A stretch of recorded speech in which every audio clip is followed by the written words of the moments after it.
Son vaxtlar xüsusən paytaxtdan kənar yerlərdə torpağın qiymətinin hətta 2 qat artdığı müşahidə edilir. Ekspertlər hesab edir ki, təkcə şəhərin mərkəzi və mərkəzə yaxın yerlərdə deyil, ucqarlara doğru getdikcə qiymətlər daha da artacaq.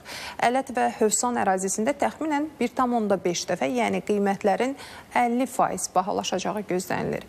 Bu tendensiya nə qədər davam edəcək? Bahalaşma nə ilə izah edilir? Əməkdaşlarımız bütün suallara cavab axtarıb.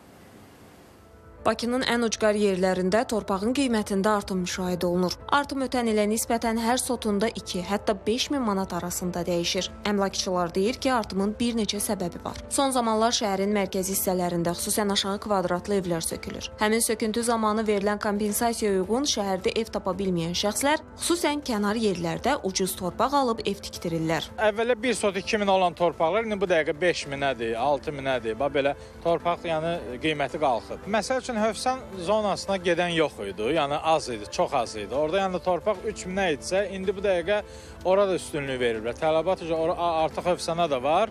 Orada torpaqlar 5 min, 6 min, 7 min və yuxarı. Mehtabat ərazisində Abşeron rayonunda 3 minə olan torpaqlar bu dəqiqə 6 min, 7 min civarındadır bir sotu. Şəhərdə də söküntülər də öz sözünü deyir, yəni pul gücü çatmır şəhərdə almağa. Məcbur olurlar gedib axşam torpaq alıb ev tikməyə. Ən çox üz tutulan ərazi Mehtabat, Kənd Binəqədidir.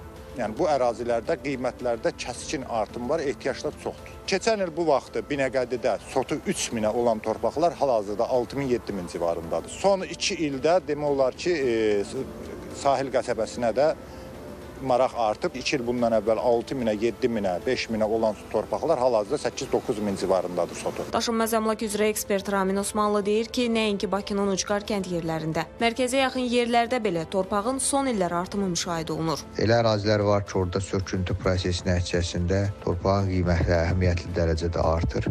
Şəhərsalma ilə bağlı qayda və normaların dəyişməsi torpaq qiymətlərinə əhəmiyyətli dərəcədə təsir göstərə bilir. Məsələn, deyək ki, kiçik ölçülü torpaq sahələrinin qiyməti əvvəl Bakı şəhərinin mərkəzində və mərkəzə yaxın olan ərazilərdə həddən artıq yüksək idisə, məsələn deyək ki, 1 sot 100 kvadrat, 200 kvadrat, bu gün artıq tikinti qaydalarının sərtləşdirilməsi həmin torpaq sahələrinə tələbi azaldıb. Deyək ki, 2 sot torpaq sahəsini alsaq belə, bu gün orada qeyri-yaşayış sahəsi inşa etmək üçün imkanlar olduqca məhduddur. Ümumiyyətlə, Azərbaycanda elə ərazi olmayacaq ki, torpağın satış qiymətləri insin. Bütün ərazilərdə qiymətlər artacaq. Bakı şəhər baş planında 2040-cı ilə uyğun olaraq yeni infrastruktur dəyişiklikləri baş verəcək alt mərkəzlər nəzərdə tutulub. Elşad Bayramoğlu, Rahil Bəhlülzadə, Mələk İnqilablı, ATV Xəbər.